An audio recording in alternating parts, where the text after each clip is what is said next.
Praise the Lord. जय मसीह की। परमेश्वर हम सबको बहुत बहुत आशीष दे। मेरे प्यारे भाई बहनों, आज की रविवार की सभा में आप सभी का एक बार फिर से बहुत बहुत स्वागत है।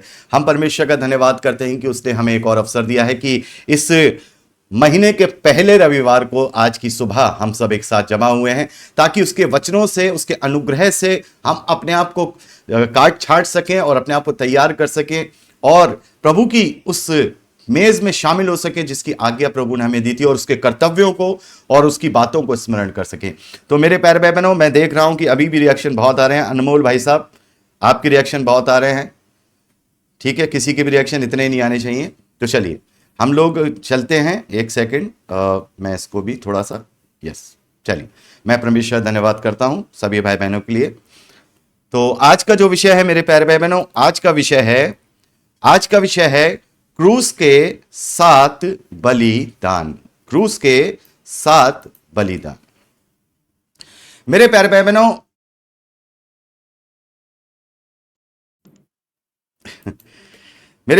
हम देखते हैं कि क्या हम जानते हैं कि प्रभु ने क्रूस पर कितने और किस प्रकार के बलिदान पूरे किए। रिएक्शन ना दीजिए, मैं रिएक्शन ऑफ कर देता हूं। आप लोग मानेंगे नहीं, रिएक्शन देते रहेंगे। मैं रिएक्शन ऑफ कर दूं फिर कोई फायदा नहीं होगा, इसलिए आप लोग रिएक्शन ना दें, ठीक है। जरूरी हो तभी दें। मेरे प्यारे भाई बहनों, क्या हम जानते हैं कि प्रभु ने क्रूस पर कितने और किस प्रकार के बलिदान पूरे किए हैं? कितने और किस प्रकार के बलिदान पूरे किए हैं और उनका महत्व हमारे जीवन में क्या है?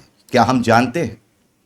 मेरे प्यारे भाई बहनों, हम वचन में पढ़ते हैं इब्रानियों की पत्री उसका 10वां अध्याय, उसके 10वें वचन से लेकर के 12वें वचन तक, उसी इच्छा से हम यीशु मसीह की देह के एक ही बार बलिदान चढ़ाए जाने के द्वारा पवित्र किए गए, और हर एक याजक तो खड़े होकर प्रतिदिन सेवा करता है और एक ही प्रकार के बलिदान को, जो पापों को कभी दूर नहीं कर सकता था, बार बार चढ़ाते हैं। परंतु यह व्यक्ति अर्थात प्रभु यीशु मसीह तो पापों के बदले एक ही बलिदान सर्वदा के लिए चढ़ाकर परमेश्वर के दाहिनी ओर जा बैठा है।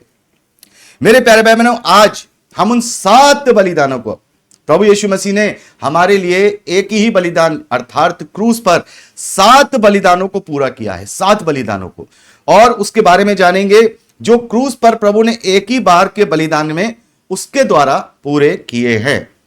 लेकिन आगे बढ़ने से पहले YouTube के भाई बहनों के लिए मैं एक छोटा सा निवेदन करना चाहूंगा।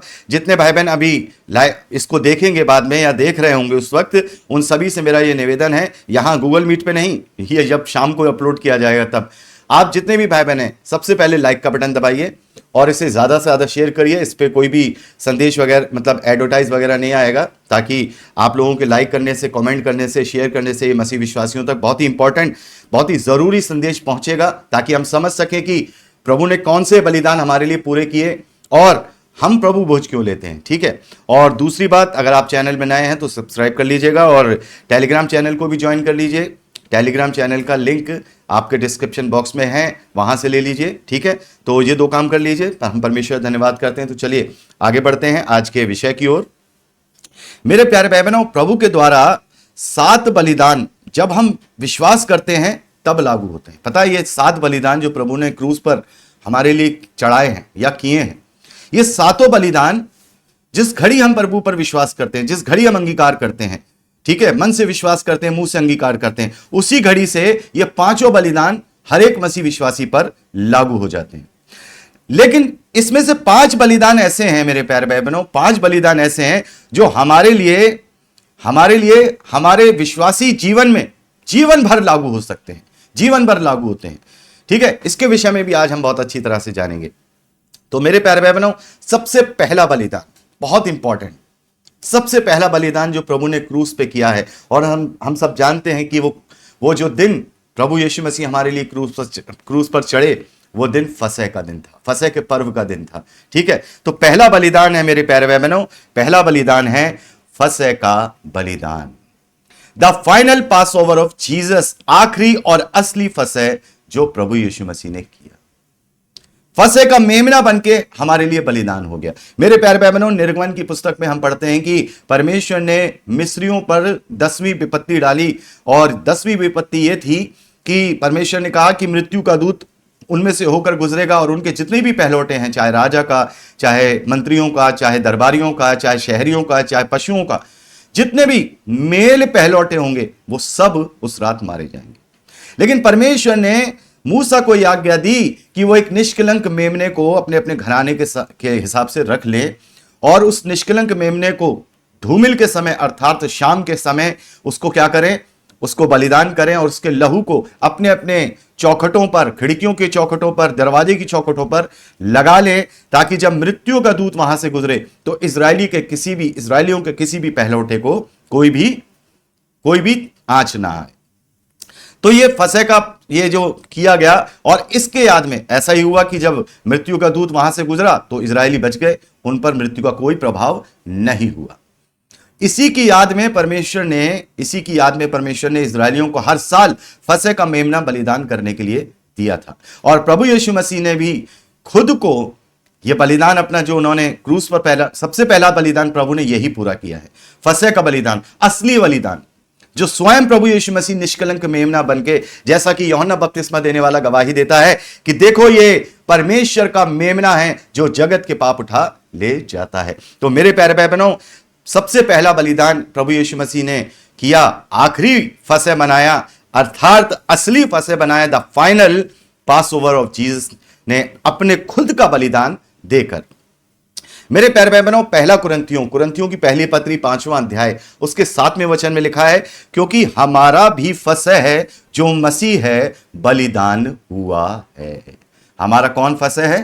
प्रभु यीशु मसीह है जो हमारे लिए बलिदान हुआ है। मेरे प्यारे भाई बहनों, ये पहला बलिदान किसको दर्शाता है? ये पहला बलिदान किसको दर्शाता है? हम देखते हैं कि जब मृत्यु का दूत आया तो इजरायलियों के पहलौटों पर मृत्यु जयवंत ना होने पाई। किसके कारण? उस मेमने के लहू के कारण, जो फसह की शाम को जो मेमना उन लोगों ने जो बलिदान किया था। तो मेरे प्यारे भाई बहनों, प्रभु यीशु मसीह जो सचमुच परमेश्वर का मेमना है, उसका लहू अमूल्य है। वो कितना प्रभावशाली होगा कि उसके द्वारा लहू बहाए जाने से समस्त मानव जाति के ऊपर मृत्यु प्रभावी नहीं है।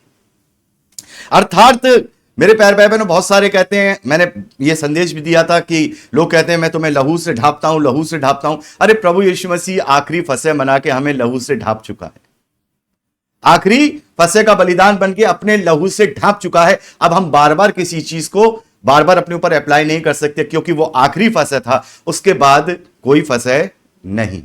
ठीक है, यह पहला बलिदान फसह मृत्यु पर जय को दर्शाता है। किसको? मृत्यु पर जय को दर्शाता है। मेरे प्यारे भाई बहनों, अर्थात आदम के द्वारा जो मृत्यु मिली थी, किसे मिली? समस्त मानव जाति को, जितनी भी आदम की संतानें हैं उन सभी को आदम के द्वारा क्या मिला? मृत्यु मिली।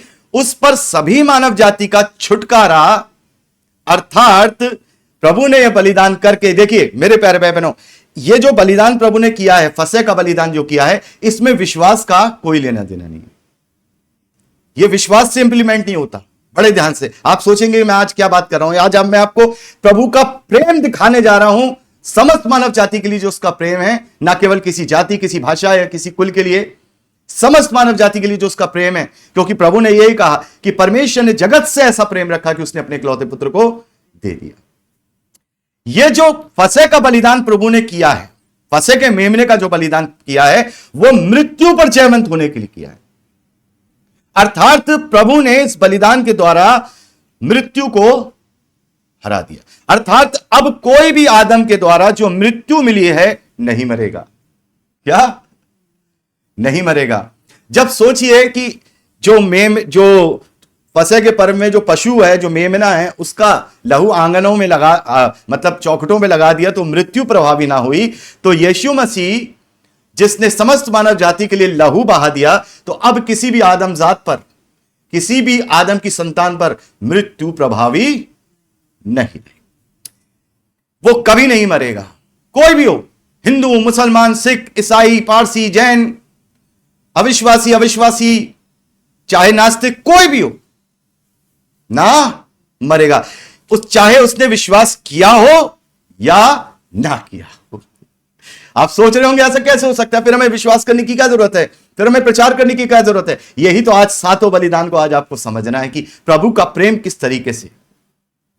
देखिए मेरे प्यारे भाई बहनों, तो सवाल ये उठता है फिर हम मरते क्यों हैं। अभी तो यह भी बताऊंगा कि कैसे समस्त मानव जाति को उसने क्या कर दिया, समस्त मानव जाति को उसने मृत्यु से पार कर दिया, जो मृत्यु आदम से मिली थी उससे। तो सवाल ये उठता है कि फिर हम क्यों मरते हैं, फिर हम क्यों मर जाते हैं। मसीही विश्वासी भी मरते हैं, है ना, वो भी अपना जीवन जी के मरते हैं। देखिए बड़ा धीरज धरिएगा, आज आप बड़े आराम से, कोई जल्दबाजी मत कीजिएगा, आपको बहुत अच्छे से समझाऊंगा, ठीक। तो फिर हम क्यों मरते हैं मेरे प्यारे भाई बहनों, हम नहीं मरते, हम नहीं मरते। देखा जब प्रभु ने लूका 16 के अंदर धनी व्यक्ति और निर्धन लाजर का दृष्टांत बताया था, तो क्या वो दोनों मरे? हां मरे, लेकिन किससे मरे? शरीर से मरे। वो कहां पहुंचे? अधलोक में पहुंचे। नहीं मरते, वरन वह शरीर जो पाप की दशा में आदम से सृष्टि के द्वारा मिला, मिट्टी का शरीर मिला, वो मरता है, वो मरता है। मनुष्य नहीं मरता है, मनुष्य नहीं मरता।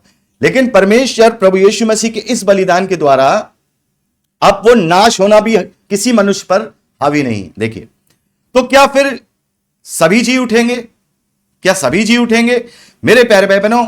नहीं, सभी नहीं, कोई भी धर्मी नहीं, एक भी धर्मी नहीं, क्योंकि सब ने पाप किया। इसलिए प्रभु ने पहले जन्मे लोगों को भी, प्रभु से पहले जन्मे लोगों को भी अपने विश्वास के द्वारा, माफ कीजिएगा, इसलिए प्रभु से पहले जन्मे लोग भी अपने विश्वास के द्वारा जी उठेंगे, क्योंकि किसी भी मनुष्य पर अब आदम के द्वारा विरासत में मिली मृत्यु का कोई अधिकार नहीं। बहुत सारे भाई बहन पूछते हैं कि भाई प्रभु यीशु मसीह तो अभी आए, प्रभु यीशु मसीह तो 2000 साल पहले आए, और उससे पहले के लोगों का उद्धार कैसे होगा? उन्होंने तो विश्वास किया नहीं, उनसे पहले के लोगों का कैसे उद्धार होगा? कैसे होगा यशाय का, कैसे होगा इब्राहिम का, कैसे होगा इसहाक का, कैसे होगा याकूब का, कैसे होगा? उन्होंने तो प्रभु यीशु मसीह पर विश्वास किया नहीं, क्योंकि प्रभु यीशु मसीह के समय में वो थे ही नहीं। तो मेरे प्यारे भाई बहनों, यहां पर हम देखते हैं इस तरीके से प्रभु यीशु मसीह ने जब फसह का बलिदान पूरा किया है, तो उन्होंने समस्त मानव जाति से जो मृत्यु का श्राप था, जो मृत्यु उन्हें विरासत में मिली थी, वो खत्म करके मृत्यु पर जयवंत हो गया। तो इस कारण से जो प्रभु यीशु मसीह से जो पहले जन्मे थे, उन्होंने अगर विश्वास किया और निष्पाप रहे, व्यवस्था का पालन किया, तो वो अब उन पर भी मृत्यु प्रभावी नहीं रहेगी, भले ही प्रभु यीशु मसीह पर उन्होंने विश्वास किया हो या उसे देखा हो या ना देखा हो। ऐसे ही जो छोटे बच्चे हैं, जो निष्पाप हैं, जो मासूम हैं, वो भी किसी भी जाति, भाषा, कुल, कहीं के भी हों, किसी के भी हों, उनके ऊपर भी मृत्यु अब प्रभावी नहीं है। वो भी जी उठेंगे। हमारे यहां हमारे मसीह विश्वासियों में बचपन में बैप्टिज्म दे देते हैं, ये सोच करके बैप्टिज्म के द्वारा क्या हो जाएगा, बैप्टिज्म के द्वारा इसका उद्धार हो जाएगा, जबकि बैप्टिज्म का उद्धार से कोई लेना देना नहीं है। क्यों नहीं है? क्योंकि लिखा है कि विश्वास मन से किया जाता है और अंगीकार मुंह से किया जाता है, उद्धार पाने के लिए। बपतिस्मा एक अलग चीज है, बपतिस्मा मसीह की देह में शामिल होना और उद्घोषणा करना होता है, वो उसका उद्धार से कोई लेना देना नहीं। तो प्रभु यीशु मसीह ने, समझ लीजिए, आज के समय में आदम से लेकर अंतिम आदम की संतान तक सबको मृत्यु से क्या कर दिया? सबको मृत्यु से छुड़ा दिया। अर्थात अब वो नाश ना होंगे। अब आदम के द्वारा विरासत में मिली मृत्यु का किसी पर भी कोई अधिकार नहीं, अब अधिकार नहीं। अरे क्या रख गया ये, एक सेकंड, अधिकार नहीं। लेकिन अपने किए गए पापों के कारण वह नाश होंगे, चाहे वह प्रभु के आने से पहले जन्मे हो या प्रभु के आने के बाद। क्या? आदम की मृत्यु से तो बच गए, लेकिन अपने पापों से, चाहे वो प्रभु यीशु मसीह के आने से पहले जन्मे हुए लोगों ने पाप किया हो या प्रभु यीशु मसीह के बाद आने वाले लोग, पैदा होने वालों ने पाप किया हो, वो उस पाप के द्वारा मरेंगे, क्योंकि पाप की मजदूरी मृत्यु है। लेकिन परमेश्वर ने तो अपना काम कर दिया कि एक आदम की गलती की वजह से सब में मृत्यु ने राज किया, और अंतिम और दूसरे आदम के धार्मिकता ने सब में जीवन दे दिया। सब में, यानी कि हमारे खुद के किए गए पाप। तो आइए वचन में पढ़ते हैं, बड़े ध्यान से वचन में हम देखेंगे मेरे प्यारे भाई बहनों, रोमियो की पत्री 5वां अध्याय उसके 12वें वचन से लेकर 14वें वचन तक। बड़े ध्यान से, आज बड़े ध्यान से सुनना है। ये फसह का जो बलिदान है, ये समस्त मानव जाति के लिए प्रभु ने किया है, चाहे वो विश्वास करता हो या ना विश्वास करता हो। क्योंकि आदम का पाप भी तो हमें बिना बात के मिल गया ना। आदम ने जो पाप किया, उसकी जो मजदूरी मृत्यु है, हमने तो पाप नहीं किया ना, हमने तो पाप नहीं किया, लेकिन हमें वो मृत्यु मिली आदम से विरासत में। वैसे ही हम भले यीशु पर विश्वास ना करें, लेकिन फिर भी यीशु की धार्मिकता के द्वारा, उस फसह के बलिदान के द्वारा हमें मृत्यु पर जय, यानी समस्त मानव जाति को मृत्यु पर जय प्राप्त हुई है।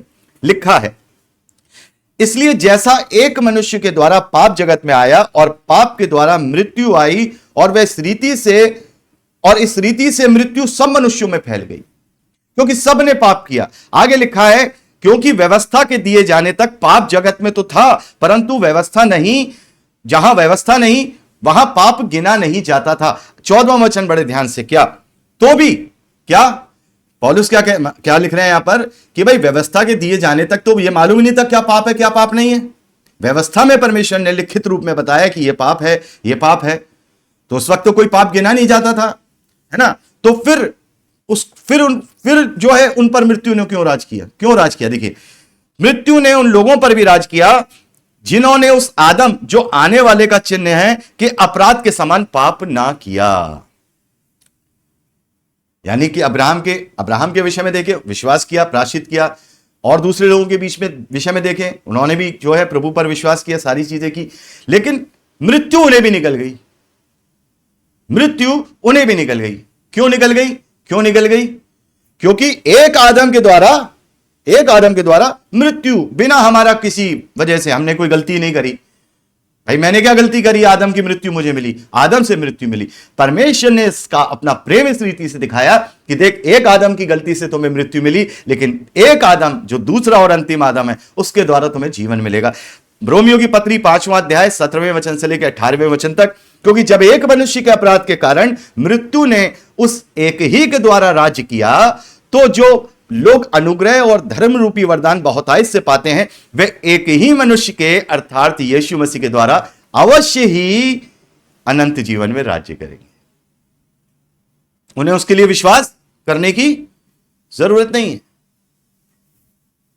ठीक है। इसलिए जैसा एक अपराध सब मनुष्यों के लिए दंड की आज्ञा का कारण हुआ, एक अपराध सब मनुष्यों के लिए दंड अर्थात मृत्यु का कारण हुआ, वैसे ही एक धार्मिकता का काम भी सब मनुष्यों के लिए अर्थात यीशु मसीह के द्वारा जीवन के निमित्त धर्मी ठहराए जाने का कारण हुआ। मेरे प्यारे भाई बहनों, हमारा परमेश्वर न्यायी परमेश्वर है। वो कभी भी किसी को बिना दंड के, माफ कीजिएगा, बिना अपराध के या बिना पाप के दंड नहीं देगा। बहुत सारे लोग ये सिखाते हैं कि हम जाएंगे सिर्फ स्वर्ग, बाकी पूरी दुनिया जो है नरक में जाएगी। नहीं, ये इस बात को आज अपने दिमाग से निकाल दीजिए। यीशु का प्यार वो प्यार है कि चाहे उस पर कोई विश्वास करे या ना करे, उन सभी को उसने मृत्यु से छुड़ाया। यह है यीशु का, यह है परमेश्वर का प्यार। दूसरे एक मुसलमानों में क्या कहते हैं, सिर्फ क्या होगा, जो मुसलमान है वही जन्नत जाएगा, बाकी सब दोजख में जाएंगे। पर परमेश्वर का वचन हमें यह नहीं सिखाता। परमेश्वर अन्यायी नहीं है कि किसी और के पाप का दंड मुझे और आपको दे। वह किसी को भी बिना अपराध या पाप के दंड नहीं देगा। जैसे लिखा है, बड़े ध्यान से, बाइबल हमें क्या सिखाता है मेरे प्यारे भाई बहनों? बाइबल परमेश्वर की सच्चाई, उसकी न्यायपूर्णता दिखाता है। ऐसे नहीं कि वो हिंदू परिवार में पैदा हो गया तो बेचारा नरक चला जाएगा, नहीं जाएगा, जब तक वो खुद के पाप में नहीं फंसेगा। कोई कहीं और परिवार में या क्रिश्चियन परिवार में भी पैदा हो गया तो वो स्वर्ग जाएगा, ऐसा नहीं है, जब तक कि वो पूर्ण विश्वास नहीं कर लेगा। अगर उसने पाप किया वो भी नरक जाएगा, ठीक है। जैसा लिखा है रोमियो 2 अध्याय 11वें वचन से लेकर 16वें वचन तक मेरे प्यारे भाई बहनों, क्योंकि परमेश्वर किसी का पक्ष नहीं करता। परमेश्वर यह नहीं कहता कि यहूदियों को, परमेश्वर यह नहीं कहता कि क्रिश्चियंस को, परमेश्वर यह नहीं कहता कि विश्वासियों को, परमेश्वर यह नहीं कहता कि यहूदा के गोत्र को, परमेश्वर यह नहीं कहता कि इजरायली को सिर्फ। परमेश्वर यह भी नहीं कहता कि केवल विश्वासियों, क्योंकि मृत्यु से तो उसने सबको छुड़ा दिया। नहीं तो छोटा सा बच्चा, 1 साल का बच्चा, 6 महीने का बच्चा, 3 महीने का बच्चा अगर मर जाए तो उसका क्या होगा? वो भी जी उठेगा, क्योंकि उसने समस्त आदम के लिए, आदम की संतानों के लिए फसह का मेमना बनकर मृत्यु पर जय प्राप्त कर ली। ये वो बलिदान था। लिखा है इसलिए कि जिन्होंने, बड़े ध्यान से ये बात सुननी है आपको, इसलिए कि जिन्होंने बिना व्यवस्था पाए पाप किया वह बिना व्यवस्था के नाश भी होंगे। समझ में आया? मतलब इजरायलियों को तो व्यवस्था मिली कि भाई ये गलत है, खून मत करना, चोरी मत करना, डकैती मत डालना, तो उन्हें तो मिला, पता था। तो और जिन्हें व्यवस्था नहीं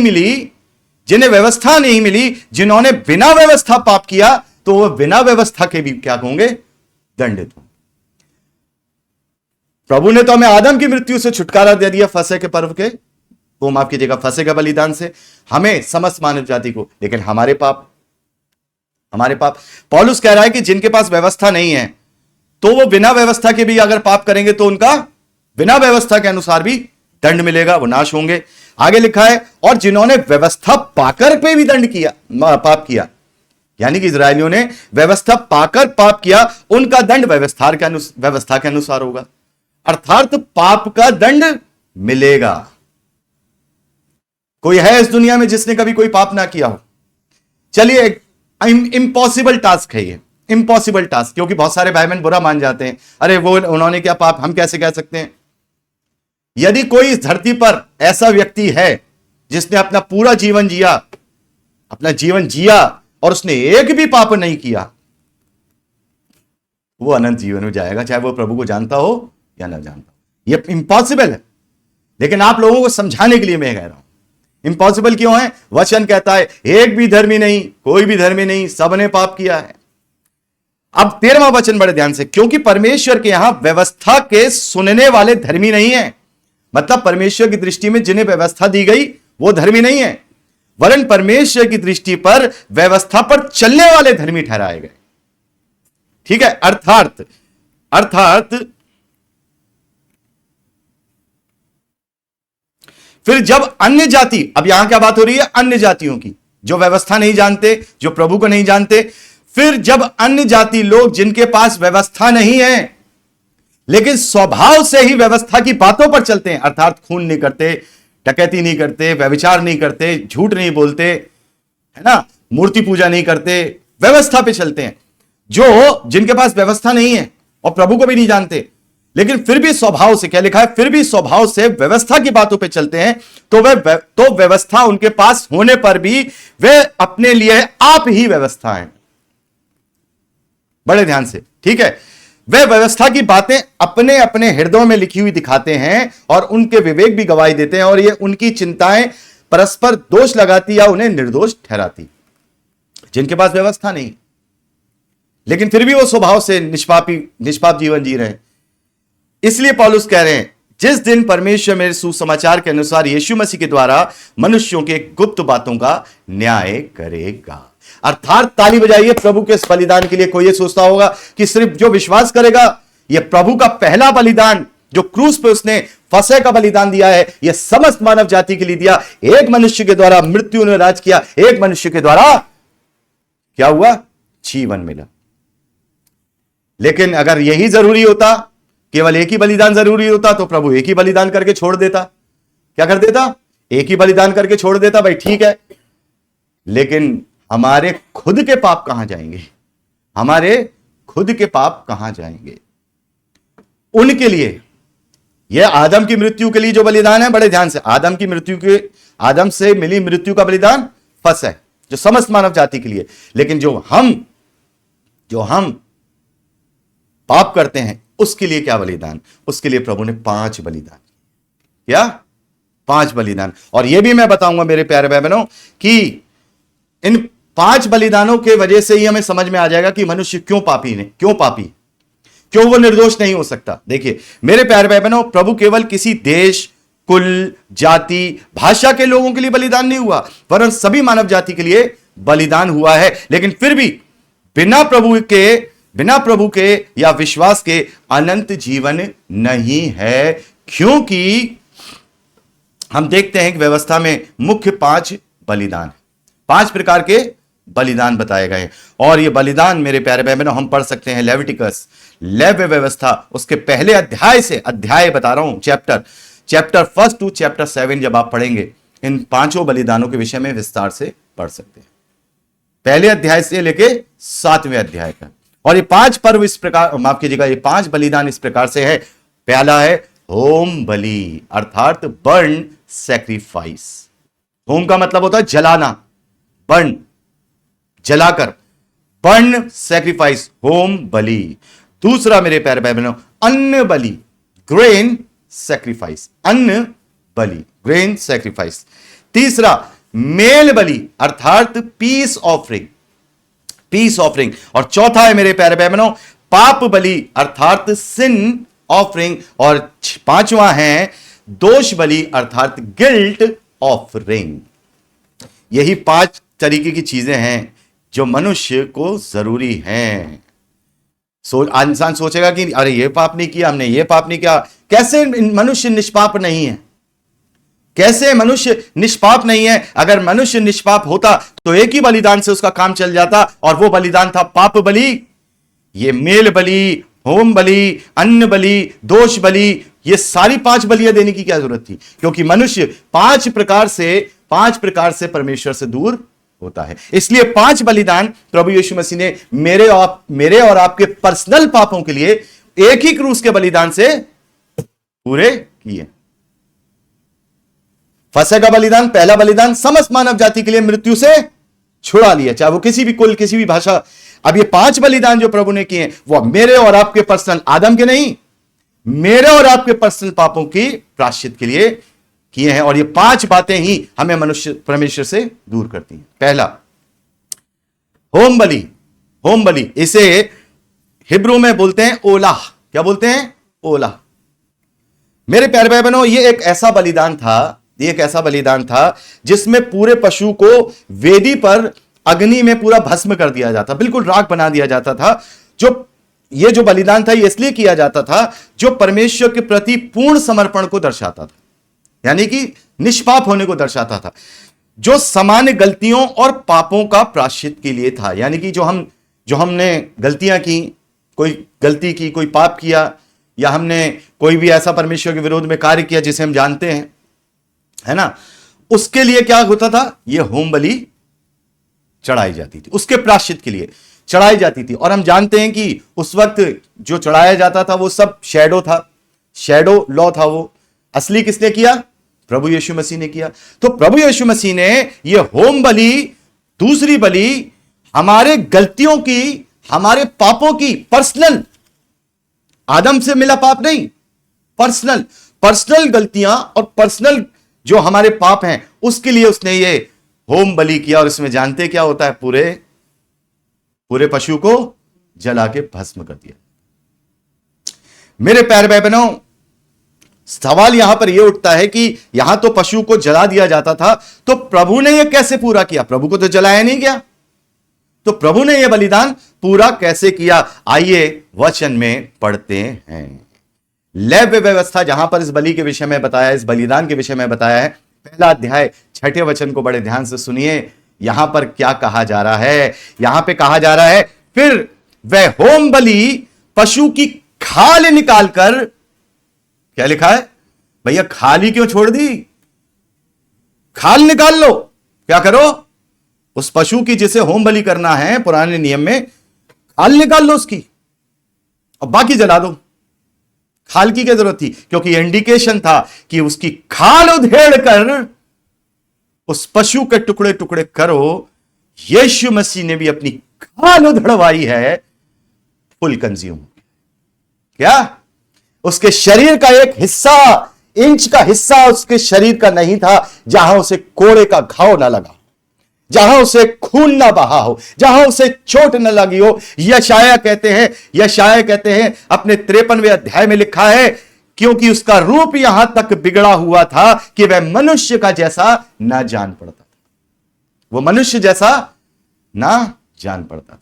अर्थात ही उसने अपनी खाल खिंचवा ली।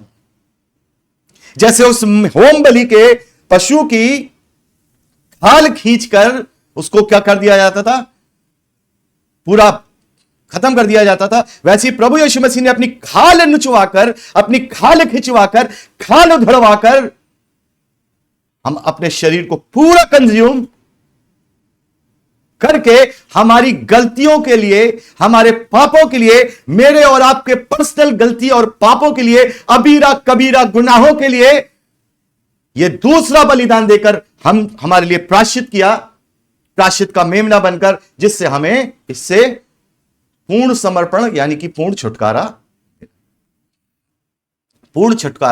मिला। मेरे प्यारे भाई बहनों, दूसरा हम देखते हैं कि प्रभु ने खुद को होम बलि करके हमें नया कर दिया और हमारी गलतियों और पापों के लिए प्रायश्चित किया। ये आदम से मिली गलतियां नहीं है, ये हमारी की हुई गलतियां, हमारे किए हुए पाप है। ठीक है, चलो इससे बच जाएगा इंसान, शायद हो सकता है पूरी जीवन भर वो ये ना करे, है ना, शायद मे बी इंपॉसिबल है, लेकिन मैं समझाने के लिए बोलता जा रहा हूं आपको। दूसरी बलि अन्य बलि, क्या अन्य बलि, ग्रेन ऑफरिंग, इसे मिंशा कहते हैं। क्या बोलते हैं? मिंशा हिब्रू में। यह एक ऐसा बलिदान है जिसमें पशु को बलिदान नहीं किया जाता था, वरन अखमीरी मैदे के फुलके या चपाती के रूप में चढ़ाया जाता था। यह क्यों चढ़ाया जाता था? मेरे प्यारे भाई बहनों, यह जीवन रोटी या अन्न की आशीष के लिए चढ़ाया जाता था। ये बलिदान क्यों जरूरी था? यह जीवन के लिए बलिदान है। किसके लिए? जीवन के लिए। परमेश्वर को धन्यवाद किया जा रहा है किस बात के लिए? कि परमेश्वर, ये रोटी चढ़ा करके ये इंडिकेशन दिया जा रहा है कि तूने हमें अन्न दिया जिससे कि हम जीवन पाते हैं, अर्थात मेरे प्यारे भाई बहनों, अर्थात अगर परमेश्वर अन्न ना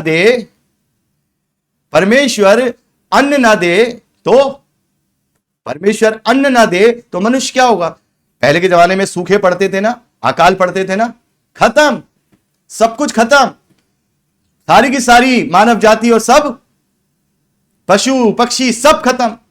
परमेश्वर ना बारिश करे, परमेश्वर ना सारी चीजें करे। वैसे ही मेरे प्यारे भाई बहनों, ऐसे ही ये जो अन्न बलि है, अगर ये अन्न बलि प्रभु यीशु नहीं चढ़ाता खुद को रोटी करके, तो कोई जीवन नहीं पा सकता। अर्थात अगर ये बलिदान ना चढ़ाया जाए तो परमेश्वर, ये उसके प्रकटीकरण में किया जा रहा है, इंडिकेशन के रूप में किया जा रहा है, जो परमेश्वर उन्हें अन्न की आशीष देता था। प्रभु ने क्या चढ़ाया? प्रभु ने अपना जीवन देने के लिए ये बलिदान चढ़ाया। मेरे प्यारे भाई बहनों, प्रभु ने खुद को जीवन की रोटी बनाकर हमें दे दिया कि हम जीवन पाएं। तो इस बलिदान के बिना कोई भी व्यक्ति जीवन नहीं पा सकता। जैसे अन्न बलि के बिना, अन्न बलि उस संसार अन्न को दर्शाती है, संसारिक रोटी को दर्शाती है, वैसे ही प्रभु यीशु मसीह क्या कहता है? जगत की, माफ कीजिएगा, जीवन की रोटी मैं।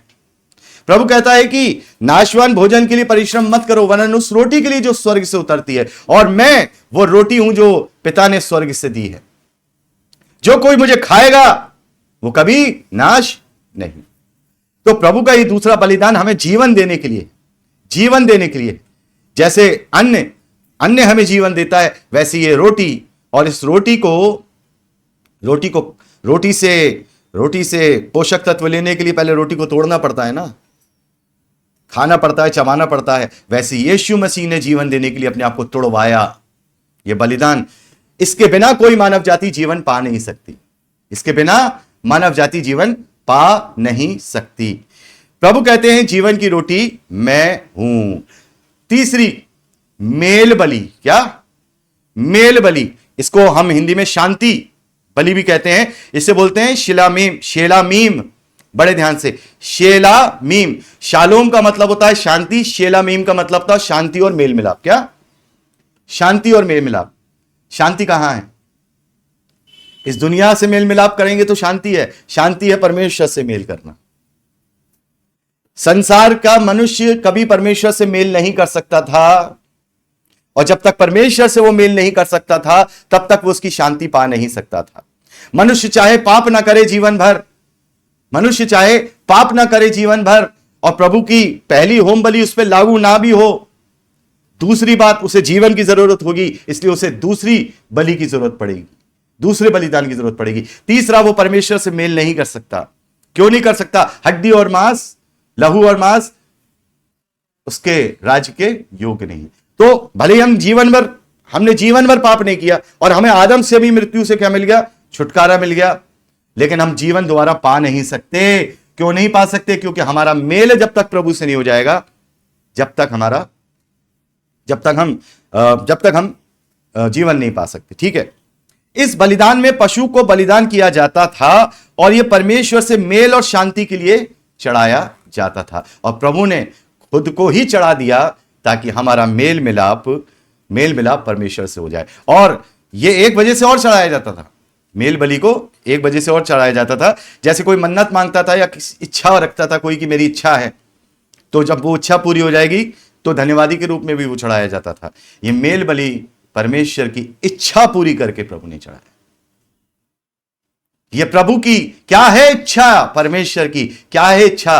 प्रभु कहते हैं कि हो सके तो ये कटोरा कुछ देर के लिए टल जाए, लेकिन मेरी नहीं वरन तेरी इच्छा पूरी हो। अर्थात परमेश्वर की इच्छा ये थी, परमेश्वर की जो है ख्वाहिश ये थी कि मेरा पुत्र इनके लिए बलिदान हो जाए जो आदम के कारण मर जाए, जो आदम के कारण मर रहे हैं, पहले आदम के कारण मर रहे हैं, पहले आदम के कारण मर जाएंगे। हे दूसरे और अंतिम आदम, तू मेरे लिए इच्छा पूरी कर और ये कटोरा पी, ताकि तेरे बलिदानों के द्वारा इनका प्रायश्चित हो सके, तेरे बलिदानों के द्वारा इनका प्रायश्चित हो सके।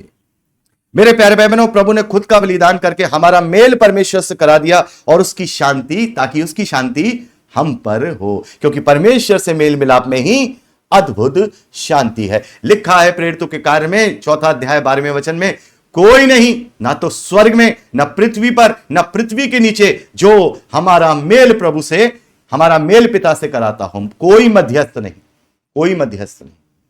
और आज रोमन कैथोलिक चर्च में और दूसरी जगहों पे क्या होता है?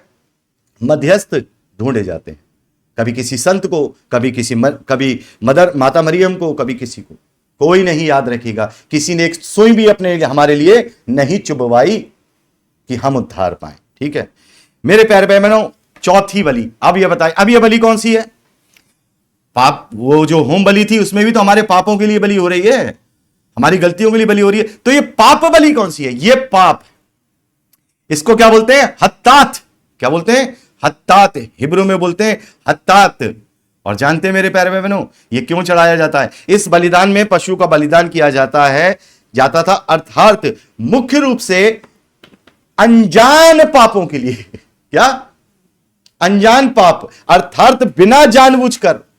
मान लीजिए आपको पता ही नहीं है, आपने कोई ऐसा, मान लीजिए एक केले का छिलका फेंक दिया, मैं उदाहरण दे रहा हूं, एक केले का छिलका फेंक दिया, और उस पे पीछे से मोटरसाइकिल वाला बड़े स्पीड से आ रहा है, और उस केले के छिलके पे वो उसका बाइक का पहिया लगा, फिसला, और आपको तो पता भी नहीं है कि आपके फेंके जाने के 4 घंटे के बाद वो मरा। होम बलि के पाप किस लिए? होम बलि के पाप किस लिए? हमारी गलतियां, हमारे पाप। पाप बलि क्यों चढ़ाई जा रही है?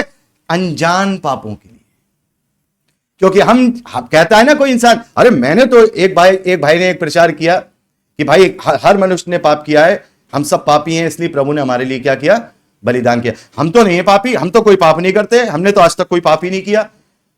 मान ले केले का छिलका फेंका था, उससे कोई आदमी फिसल के गिर गया, सर ही फूट गया, वो भी तो पाप है, वो भी तो पाप है। मान लो तुमने कोई कील रास्ते पे ले जा रहे हो और तुमने कील हाथ से तुम्हारी छूट गई और वो किसी के पैर में घुस गई, सेप्टिक हो गया और उसको वो मर गया, वो भी तो पाप है। तो इसलिए कोई व्यक्ति ये नहीं कह सकता कि मैं पाप विहीन हूं। आज मेरा किया हुआ कौन सा कार्य कल किसी के लिए ठोकर का कारण बन गया, मुझे पता नहीं। इसीलिए कोई मनुष्य पाप विहीन नहीं हो सकता। प्रभु का एक एक कदम, प्रभु की एक एक बोली, प्रभु का एक एक वचन उद्धार को लेके आता है, वो किसी के लिए ठोकर का कारण, इसलिए वो निष्पाप है। तो पाप बलि चढ़ाने की जरूरी है? क्यों जरूरी है? अर्थात बिना जानबूझकर की हुई गलतियां और पापों के लिए हर साल इजरायली चढ़ाते थे, ताकि वो गलतियां जो हमें पता ही नहीं है हमने कर दी हैं, जो गलतियां हमने कर दी हैं, जो हमें पता ही नहीं है, हमने शायद हमने अपने ऊपर कंट्रोल नहीं कर पाए, उस चीज को कर दिया। कभी भयानक वाला गुस्सा कर दिया, कभी बहुत भयानक वाली ईर्ष्या कर दी, हम पे कंट्रोल नहीं हो पाया। हमें पता ही नहीं है हमने कब किसकी बेइज्जती कर दी, हमें पता ही नहीं हमने कब अपने माँ बाप का दिल दुखा दिया, हमें पता ही नहीं कब हमने अपने बच्चे का दिल दुखा दिया, हमें पता ही नहीं कब हमने अपने भाई का दिल दुखा दिया, हमें पता ही नहीं कि हमने कब अपनी बहन का दिल दुखा दिया, हमें पता ही नहीं है। ऐसे पापों को प्रभु ने कहा, मनुष्य तू बचेगा नहीं, तो चारों तरफ से क्लीन करूंगा। क्या परमेश्वर ने कहा? तुझे चारों तरफ से क्लीन करूंगा। आदम के पाप से भी बचाऊंगा, तेरे पापों से भी बचाऊंगा, अनजाने पापों से भी बचाऊंगा, तेरा मेल भी कराऊंगा, जीवन भी दूंगा। मेरे प्यारे भाई बहनों, प्रभु ने खुद को बलिदान करके हमारे उन पापों और गलतियों का भी प्रायश्चित किया जो हमने अनजाने में और बिना जाने किए थे। पांचवी बलि मेरे प्यारे भाई बहनों, पांचवी बलि दोष बलि, जिसे इंग्लिश में गिल्ट ऑफरिंग कहते हैं। आशम क्या बोलते हैं? आशम। जानते हैं ये कौन से पापों के लिए है? ये कौन से पापों के लिए है? ये कौन सी गलतियों के लिए?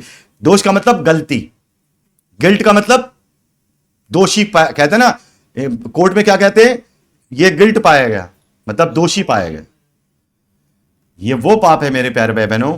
इस बलिदान में भी पशु को बलिदान किया जाता है। इसमें दूसरे के प्रति किए गए पाप, दूसरे के प्रति किए गए कौन से पाप? पहले तो हमने खुद के पाप किए, लेकिन एक ऐसा भी पाप है जो दूसरों के प्रति किया हुआ होता है, क्षति पहुंचाना। मान लीजिए कि मुझे बहुत तेज गुस्सा आया, लड़ाई झगड़ा हुआ, और मैंने क्या करा? सामने वाले का खेत ले जाकर आग लगा दी, उसके प्रति। ये दाम चुकाने वाले पाप हैं। मतलब व्यवस्था में लिखा गया है कि अगर तूने किसी दूसरे का कुछ नुकसान किया है, दूसरे को क्षति पहुंचाई है, तो ये ऑफरिंग चढ़ा, मतलब ये बलि चढ़ा, और उसका जुर्माना 20% बढ़ा के, मतलब 20%। मान लिया अगर तूने किसी का 100 रुपए नुकसान किया है, 100 रुपए का नुकसान किया है, तो 120 रुपए भर। क्या लिखा है? 120 रुपए भर। यह दोषी पाए जाने पर होता था। मतलब मान लीजिए कि सबने दोषी ठहरा दिया, हां भाई इस आदमी ने क्या करा है, भाई इस आदमी ने इसको जो है इस तरीके से या क्षति पहुंचाई, इसकी भैंस इसकी भैंस इसी वजह से मर गई।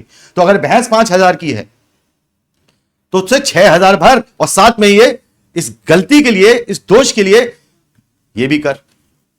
प्रभु ने क्या करा? प्रभु ने एक पांचवी बलिदान मेरे और आपके लिए चढ़ा दिया। क्या चढ़ा दिया?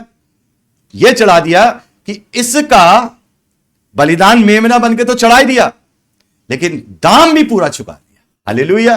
तभी लिखा है कि उसने हमारा सारा दाम चुका दिया। अब हमें किसी का दाम चुकाने की जरूरत नहीं, उसने हमारा सारा दाम चुका दिया है। जिनका दाम चुकाया जाता था उसके लिए प्रायश्चित का यह बलिदान था। और मेरे प्यारे भाई बहनों, प्रभु ने खुद को बलिदान करके हमारे उन पापों और गलतियों का भी प्रायश्चित किया जो हमने दूसरों के प्रति किया, जिसमें हम दोषी ठहरे। उसने हमारा पूरा दाम चुका दिया, पूरा दाम चुका दिया। जानते कैसे चुकाया? मान लीजिए अगर मैंने किसी का नुकसान किया हो, तो आज 100 रुपए में 100 का नुकसान किया है, मैं 120 दे दूंगा, उसका कोई फायदा नहीं है। लेकिन उसका प्रतिफल क्या लिखा है? उसका प्रतिफल परमेश्वर देगा उस व्यक्ति का। इसलिए बोला दीनों पर कृपा की जाएगी, टूटे और पिसे हुए हृदय को परमेश्वर चाहता। मेरे प्यारे भाई बहनों, इस प्रकार से प्रभु ने एक ही बलिदान से ये सभी बलिदान क्या कर दिए? ये सभी बलिदान पूरे किए। और जैसा मैंने आपको बताया कि ये पांच बलिदान हमारे जीवन में जब तक हम इस संसार में लागू होते हैं, ये पांचों लागू होते हैं। आपको क्या लगता है कि आपने अंगीकार किया, विश्वास किया और आपको उद्धार मिल गया, बस हो गई छुट्टी? क्या उसके बाद कोई गलती नहीं करोगे? क्या उसके बाद कोई तुमसे गलती नहीं होगी? क्या हो सकता है पाप हो जाए तो क्या होगा फिर? क्या प्रभु को फिर से क्रूस पे चढ़ाओगे? तो ये 5 बलिदान जीवन भर हमारे साथ लगे रहते हैं। लेकिन उसके लिए हमें कोई बलि चढ़ाने की जरूरत नहीं है, क्योंकि उसके लिए एक ही बार का बलिदान हो चुका है।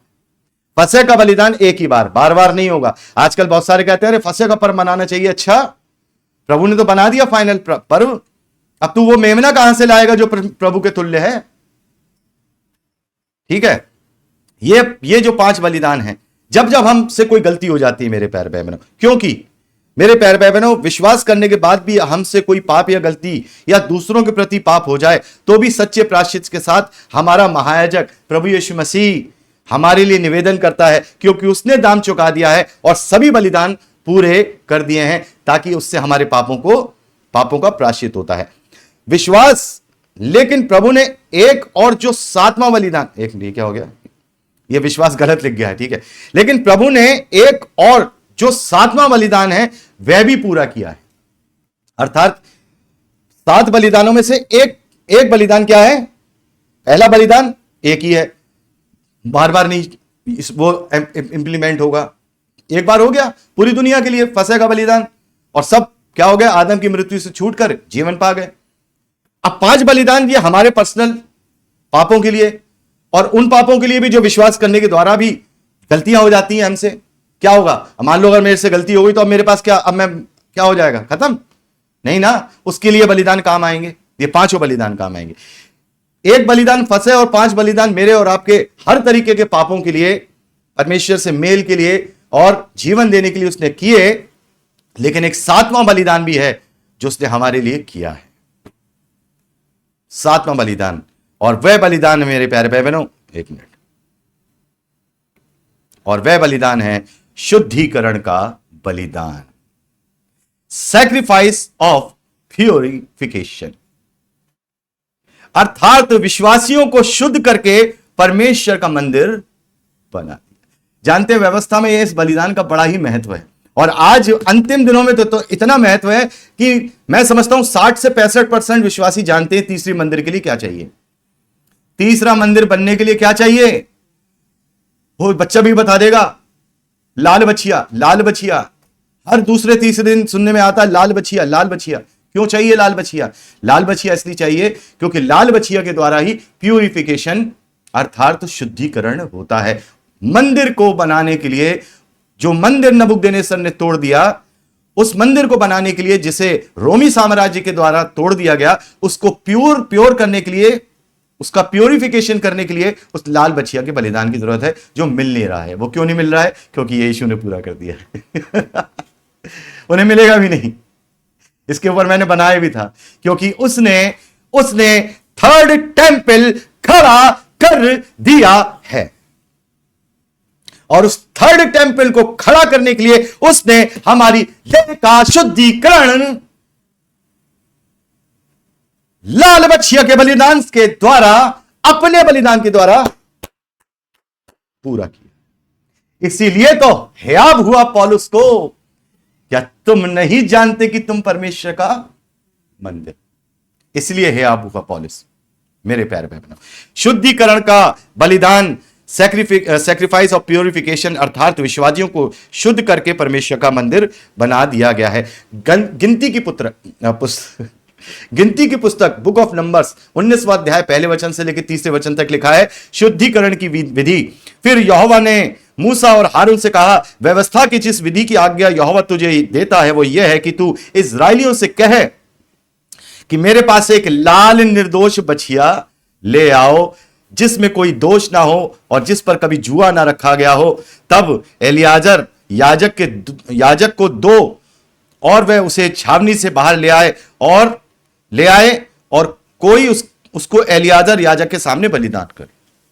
मेरे प्यारे भाई बहनों, हम क्या देखते हैं?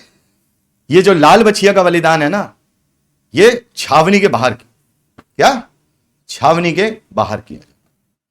प्रभु यीशु मसीह, अब यहां बछिया क्यों, बछड़ा क्यों नहीं? यीशु तो मेल है, यीशु तो मेल है, तो आखिर बछिया ही क्यों? मेरे प्यारे भाई बहनों, किसी भी मेल को कुंवारा नहीं कहा जाता, याद रखिएगा। कभी कहा लिखा है बालक जरूर कहा जाएगा ना। कभी किसी मेल व्यक्ति के लिए आपने ये वर्ड सुना है वर्जिन बॉय? होता ही नहीं है। क्या होता है? वर्जिन गर्ल, कुंवारी। और प्रभु यीशु मसीह पाप में कुंवारा, स्त्री का वंश था, और उसका रंग जो लाल है ना, वो उसकी धार्मिकता को दर्शाता है। और उस लाल रंग में एक भी बाल किसी और रंग का नहीं, उसकी निष्कलंकता को दर्शाता है, निष्कलंकता को दर्शाता है मेरे प्यारे भाई बहनों। और छावनी से बाहर यह क्या होता है? छावनी से बाहर इसका बलिदान किया जाता है। देखिए आगे इब्रानियों की पत्री 9वां अध्याय 13वें और 14वें वचन में हम पढ़ते हैं, क्योंकि जब बकरों और बैलों और लहू और बछिया की राख अपवित्र लोगों पर छिड़के जाने से शरीर की शुद्धता के लिए पवित्र करती है, तो मसीह का लहू जिसने अपने आप को सनातन आत्मा के द्वारा परमेश्वर के सामने निर्दोष चढ़ाया, तुम्हारे विवेक को मरे हुए कामों से शुद्ध क्यों ना करेगा, ताकि हम जीवते परमेश्वर की सेवा कर सकें, जीवते परमेश्वर की सेवा कर सकें। मेरे प्यारे भाई बहनों, यानी कि प्रभु यीशु मसीह ने क्या करा? यह 7वां बलिदान करके हमारा शुद्धिकरण करके हमें परमेश्वर का मंदिर बना। इब्रानियों की पत्री मेरे प्यारे भाई, इब्रानियों की पत्री उसका 13वां अध्याय 11वां और 12वां वचन, बड़े ध्यान से। क्या? क्योंकि जिन पशुओं का लहू महायाजक पाप बलि के लिए पवित्र स्थान में ले जाता है, उसकी देह को छावनी के बाहर, उसकी देह छावनी के बाहर जलाई जाती है। इसी कारण यीशु ने भी लोगों को अपने लहू के द्वारा पवित्र करने के लिए, और आजकल चले तेल पानी को यीशु का लहू बना लेते हैं। यीशु का लहू मैं तुझे ढांपता हूं। अरे यीशु का लहू छूने की भी औकात है? क्या लिखा है? यीशु ने भी लोगों को अपने ही लहू के द्वारा पवित्र करने के लिए फाटक से बाहर दुख उठाया। शहर के फाटक के बाहर गुलगुता पहाड़ी पर उसने दुख उठाया। प्रभु ने एक बार के बलिदान से हमारे हर प्रकार के पापों का प्रायश्चित किया है और हमारे लिए जीवन रूपी जीवन की, ये पता नहीं कुछ गलत लिख गया है, और हमारे लिए जीवन बना, हमारा मेल, हां जीवन की रोटी जो है रूटी लिख गया है जीवन की रोटी बना और हमारा मेल परमेश्वर से करा दिया। लेकिन हम इसकी मृत्यु का मूल्य नहीं समझते हैं, क्योंकि मेरे प्यारे भाई बहनों, आज भी हम केवल इन बलिदानों का कोई महत्व नहीं जानते हैं कि हमारे कौन कौन से बलिदान प्रभु ने हमारे लिए बलिदान पूरे किए। हम तो गड्डी दे दे, यीशु चंगाई दे दे, यीशु मुझे पैसा दे दे, यीशु मेरी नौकरी लगा दे, केवल बंगला बना दे, कोठी बना दे। आज भी हम प्रभु को केवल संसारिक कसौटियों पर ही परखते हैं, उसके अनुग्रह के मूल्य को नहीं समझते हैं। इस कारण से हम प्रभु भोज के महत्व को भी नहीं जानते हैं और ना समझते हैं। मेरे प्यारे भाई बहनों, आज विश्वासी प्रभु भोज को केवल एक आशीष के रूप में लेते हैं कि वो जाना है, ओह आज तो शाहरबानी है, लेना ही पड़ेगा, आज तो होली का महीने है, लेना पड़ेगा, या फिर परम प्रसाद के रूप में, या फिर चंगाई से, अरे मैं बहुत बीमार था, मैंने जैसे ही शाहरबानी लिया मैं चंगा हो गया। इसी से जोड़कर देखते हैं, जिस कारण से यह केवल एक धार्मिक अनुष्ठान बन के रह गया है, एक धार्मिक अनुष्ठान बन के रह गया है, जबकि प्रभु ने हमें कोई भी धार्मिक अनुष्ठान करने की आज्ञा नहीं दी। तो फिर हम प्रभु भोज क्यों लेते हैं? कभी सोचा है प्रभु ने कह दिया कि तुम ऐसे मत करना, तो प्रभु ने कहा ना तुम्हें मैंने स्वतंत्र कर दिया, कोई शारीरिक आडंबर नहीं, तो फिर ये प्रभु भोज क्यों लेते हैं? रोज चले जाते हैं, हर महीने गाना बजता है, पीछे से एक रोटी टूटती है, सब बड़े आराम से रोटी लेते हैं, खाते हैं। बड़े क्या करके आते हो? वहां क्या करके आते हो? चंगाई लेके आते हो, आशीष पाने जाते हो। क्यों लेते हो प्रभु भोज? कभी यहां अपने भेजे में सोचा है कि हमें प्रभु भोज की आज्ञा क्यों दी गई? क्योंकि हम उससे अभी भी दुनियावी रूप से ले रहे हैं। रोमन कैथोलिक चर्च में तो सचमुच यीशु मसीह को ही तोड़ देते हैं। वो मानते हैं लिटरली कि यीशु है। ये कैसे शैतान ने फंसाया है ना, हमारी आत्मिक आंखों को बंद किया है। मेरे प्यारे भाई बहनों, तो अब समय है यह जानने का कि हम प्रभु भोज क्यों लेते हैं और इसका क्या महत्व है। आज इसी संदेश में, मैं यूट्यूब के संदेश में भी मैं इस बात को रखूंगा। भले मैं कंक्लूड कर दूंगा जल्दी, 15-20 मिनट में कर दूंगा, 15-20 मिनट का और इसी लेके चलूंगा, लेकिन बताऊंगा, समझाऊंगा कि आखिर हम प्रभु भोज क्यों लेते हैं, इसकी आज्ञा प्रभु ने क्यों दी। प्रभु फसह का पर्व खाता है अपने चेलों के साथ और कहता है जब कभी मिलो तो मेरे स्मरण में यही किया करो। क्यों किया करो? क्यों किया करो? क्योंकि प्रभु भोज कोई आशीष नहीं, प्रभु भोज कोई चंगाई का कारण नहीं, प्रभु भोज कोई प्रसाद नहीं, प्रभु भोज कोई अनुष्ठान नहीं, प्रभु भोज स्मरण का कर्तव्य है। मेरे प्यारे भाई बहनों, प्रभु ने हमें आज्ञा इसलिए दी ताकि हम 3 बातों को कभी ना भूलें। हम 3 बातों को कभी ना भूलें। जब कभी 2 विश्वासी मिले, जब कभी 2 विश्वासी मिले और वो खाएं पिए बैठे, तो याद कर लेना, जो ये जीवन तुम्हें मिला है ना, ये फ्री में मिला है, तुमने इसके लिए कुछ नहीं करा। उसको 3 बातों को याद करना। पहला, प्रभु की देह तोड़ी गई और उसका लहू बहाया गया, याद रखना। दूसरा, अब वो देह जो तोड़ दी गई थी, अब वो देह हम सब मिलके हैं, प्रभु की देह, बॉडी ऑफ क्राइस्ट।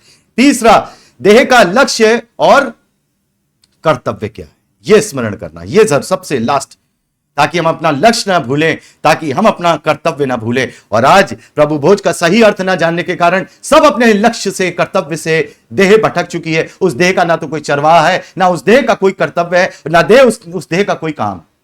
बस केवल जाते हैं संडे खाना पूर्ति करके, वचन पढ़ के, थोड़ी जमाइयां लेके, सारी चीजें करके, बस हो गया काम। आधे से आधा तो सब चर्च में सोते रहते सब। ठीक है मेरे प्यारे भाई बहनों, प्रभु भोज में हम बड़े ध्यान से, जब हम प्रभु भोज लेते हैं, हम स्मरण करते हैं। क्या करते हैं? सबसे पहले रिमेम्बरेंस। दूसरा, रिप्रेजेंटेशन करते हैं। प्रेजेंटेशन कहते हैं, रिप्रेजेंटेशन नहीं, माफ कीजिएगा, प्रेजेंटेशन करते हैं, प्रतिनिधित्व करते हैं। किसका प्रतिनिधित्व करते हैं? बॉडी ऑफ क्राइस्ट का। तीसरा, संकल्प लेते हैं। संकल्प लेते हैं। कभी आप लोगों ने संकल्प लिया? कभी दिलवाया गया संकल्प?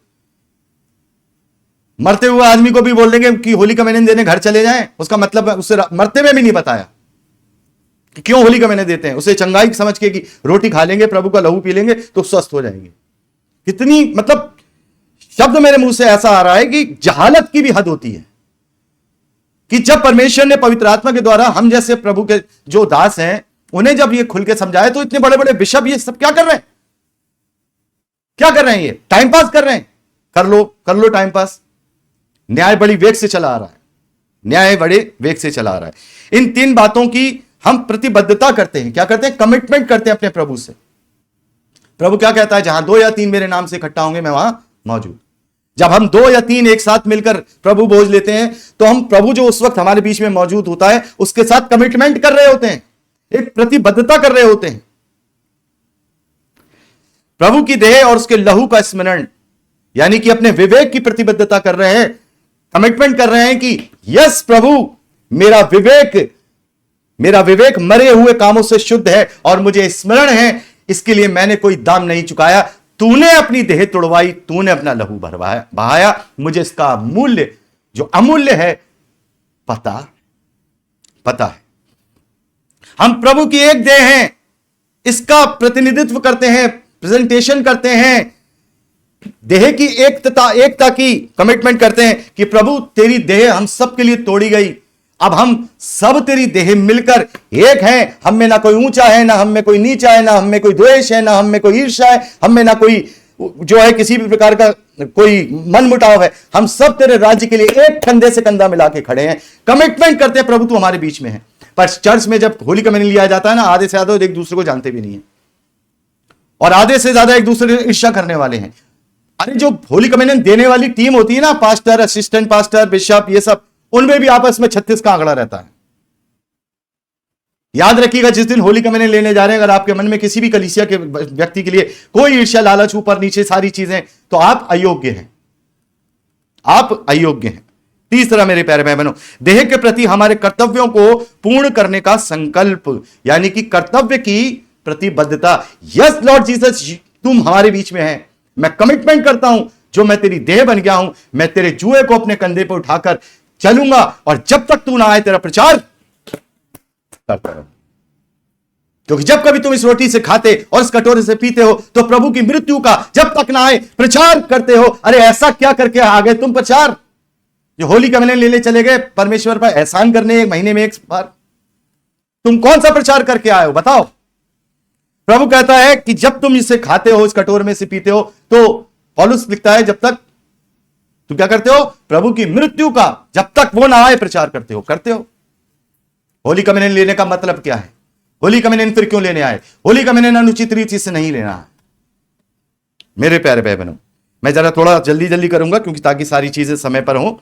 प्रभु की देह का स्मरण, दो चीजें हैं यहां, देह और लहू दोनों हैं। देह किस लिए? अभी इतनी सारी पाप बलियों और सबके विषय में बात किया ना, 7 बलि, वो देह हमारे लिए तोड़ी, वो देह हमारे लिए तोड़ी गई, वो जीवन की रोटी बना। ये याद रखना, आगे से हम 7 बलिदानों को भी याद रखेंगे। प्रभु तू फसह का बलिदान बना ताकि मैं मृत्यु पर जयवंत हुआ। प्रभु तू मेरे लिए होम बलि बना ताकि मेरे पापों का प्रायश्चित हो। प्रभु तू मेरे लिए अन्न बलि बना ताकि जीवन की रोटी मैं पाऊं। प्रभु तू मेरे लिए मेल बलि बना ताकि मेरा परमेश्वर से मेल हो जाए। प्रभु तू मेरे लिए पाप बलि बना ताकि अनजाने जो पाप किए तूने क्षमा दिया। प्रभु तू मेरे लिए दोष बलि बना ताकि मैं दोषी ना ठहराया गया। प्रभु तूने मेरे लिए वो पाप बलि की राख बन गया, बछिया की राख बन गया, जिससे मैं शुद्ध, मेरा विवेक मरे हुए कामों से शुद्ध होता है मेरे प्यारे भाई बहन। दूसरा मेरे प्यारे भाई बहनों, रोटी को, और रोटी क्यों मेरे प्यारे भाई बहनों? रोटी क्यों? मैंने बताया ना, रोटी जब जीवन देती है उसके लिए पहले रोटी टूटती है, उसको लुब्धा बनाया जाता है, चबाया जाता है, जब उसमें से पोषक तत्व निकलते हैं। ऐसी प्रभु भी वो रोटी बन गया जिसने खुद को तुड़वा लिया, मनुष्य का सा ना जान पड़ता था, वो लुब्धा जैसा बन गया ताकि वो हमें जीवन दे सके। ये याद करना, एहसान याद करना। एहसानी तो है, परमेश्वर प्रभु ने हम पर एहसान किया है मेरे प्यारे भाई बहनों। अनुग्रह तो हम समझ रहे हैं, लेकिन मैं कहता हूं क्योंकि मैं इतना पापी था, मुझे मालूम है कि मेरा क्या पाप क्षमा हुआ है, इसलिए मैं प्रभु अनुग्रह तो तेरा हुआ, लेकिन तूने एहसान किया है। ये एहसान कैसे चुकाऊं? एहसान तेरी देह का अंग बनकर चुकाऊंगा प्रभु मेरे प्यारे भाई बहनों। अच्छा, लहू का स्मरण, लहू क्यों? प्रभु क्या कहते हैं मेरे प्यारे भाई बहनों? मत्ती 26, 27, 28 में ये उसने कटोरा लेकर धन्यवाद किया और उन्हें देकर कहा, तुम इसमें से पियो, क्योंकि ये वाचा का मेरा वह लहू है जो बहुतों की पापों की क्षमा के लिए बहाया जाता है। मेरे प्यारे भाई बहनों, बिना लहू बहाए पापों की क्षमा नहीं है। और वाचा जहां बांधी जाती है वहां पर लहू से उसको पक्का किया जाता है। पहले जब वाचा बांधी गई मूसा के द्वारा, जब परमेश्वर ने व्यवस्था दी थी, पहली वाचा जब बांधी गई तो बकरियों और बैलों के लहू के द्वारा बांधी गई। लेकिन अब ये जो वाचा है, क्या है वाचा? जो कोई परमेश्वर के इकलौते पुत्र पर विश्वास करेगा वो नाश नहीं होगा परंतु अनंत जीवन पाएगा। इस वाचा का जो सिग्नेचर है प्रभु ने अपने लहू से किया है। मेरे प्यारे भाई बहनों, कोई भी व्यक्ति झूठ बोल सकता है, लेकिन मरने के लिए कोई झूठ नहीं बोलता। और ऐसी वाचा मरने से पक्की होती है, क्योंकि प्रभु यीशु मसीह ने खुद को हमारे लिए बलिदान करके अपने बात को, अपनी कॉल को, अपने वादे को सच्चा साबित किया है। तो इसलिए हम उसके लहू को स्मरण करते हैं कि उस वाचा को पक्का करने के लिए उसने अपना लहू एक एक कतरा बहा दिया। हम बस खाली पी के चले आते हैं। यह हो गया स्मरण। क्या? ये हो गया स्मरण। मैं आगे बढ़ता जाऊंगा क्योंकि मैं कई बार इस सब चीजों को बता चुका हूं। आज पूरा एक सरमन है और मैं चाहता हूं सब लोगों के पास ये जाए, ठीक है। दूसरा मेरे प्यारे भाई बहन, दूसरा क्या करते हैं? प्रभु की एक देह का प्रतिनिधित्व करते हैं। प्रभु यीशु मसीह ने क्या कहा? प्रभु यीशु मसीह ने कहा, लो ये मेरी देह है, इसे आपस में बांट लो। यानी कि जब उस तोड़ता है ना रोटी, तो इस बात को इंडिकेट करता है कि मैं तुम्हारे लिए टूट गया। और जब उस रोटी का टुकड़ा अलग अलग पूरी कलीसिया में या लोगों के बीच में बंटता है, उसे खाते हैं, वो इस बात का रिप्रेजेंटेशन है कि देख फिर से जुड़ गया। क्या? देख मैं टूट गया तुम्हारे लिए। प्रभु कह रहा है, देख मेरी देह, देखो मेरी देह तुम्हारे लिए टूट गई, अब इसे बांट लो और खा लो। और खा के कलीसिया कह रही है कि प्रभु जो देह तूने हमारे लिए तोड़ी थी, वो देख फिर से जुड़, क्योंकि हमने एक रोटी में से खाया। और आजकल तो अलग अलग रोटियां बना लेते हैं। अरे मतलब ही नहीं पता है। इन सब चीजों का प्रतीकात्मक अर्थ होते हैं ताकि कलीसिया पूछे, अरे ये ऐसा क्यों, तब बता सके पादरी, बता सके पास्टर, बता सके अगुवा, ताकि वो समझ पाए कि हम होली कम्युनियन क्यों ले रहे हैं। देह को प्रतिनिधित्व करती है। जब हम यहां पर जब हम होली कम्युनियन लेने जा रहे हैं तो इसका मतलब हम एक देह होने जा रहे हैं। पौलुस क्या कहते हैं, चाहे हम यूनानी हो, चाहे यहूदी हो, चाहे कोई हो, जितनों ने प्रभु का बपतिस्मा लिया है वो एक देह होने के लिए लिया है, एक देह होने के लिए लिया है। तो प्रभु की हम एक देह है, उसका प्रतिनिधित्व। मेरे प्यारे भाई बहनों, आगे बढ़ूंगा। लास्ट बात, जब हम एक देह बन गए हैं तो हम एक देह क्यों बन गए, हम एक देह क्यों बनने आए? हमने पहले प्रभु का अनुग्रह स्मरण किया ताकि हमारे अंदर वो जज्बा पैदा हो जो प्रभु हमें दे के गया है, वो हम पूरा करें। उसके बाद हम अपने सारे गिले शिकवे मिटा के सब एक देह हो जाते हैं, प्रभु के सामने कमिटमेंट करते हैं। पर क्यों होते हैं, क्यों होते हैं, क्या जरूरत है मेरे प्यारे भाई बहनों, क्या जरूरत है? हम इसलिए, जब कोई सेना गठित होती है तो किस लिए होती है? जंग के लिए। और जब कोई टीम गठित होती है तो खेलने या जीतने के लिए। और जब कोई देह गठित होती है तो कार्य करने के लिए होती है। देह के प्रति हमारे कर्तव्यों को पूर्ण करने का हम संकल्प लेते हैं कि प्रभु हम एक देह हो गए हैं, और उस देह को जो तूने काम सौंपा है, उस देह को जो क्या सौंपा है, क्या सौंपा है, तुम जगत के छोर तक मेरे गवाह होगे। मैंने तुम्हें स्वर्ग के राज्य की कुंजियां दी हैं, जिसका खोलोगे स्वर्ग में खुलेगा, जिसका बांधोगे स्वर्ग में बंधेगा। यह है कार्य मेरा और आपका। घर बैठ गए, होली कम्युनियन लेके चले आए, 5 लोगों को सौंपाए, वो आर्क बिशप, पास्टर, ठीक है, रेविडेंट, ये सब आपस में क्या कर रहे हैं? खिचड़ी बना रहे हैं। वो उससे जल रहा है, उससे जल रहा है, प्रभु का कोई काम नहीं हो रहा है, और हम सोच रहे हैं बहुत काम हो रहा है।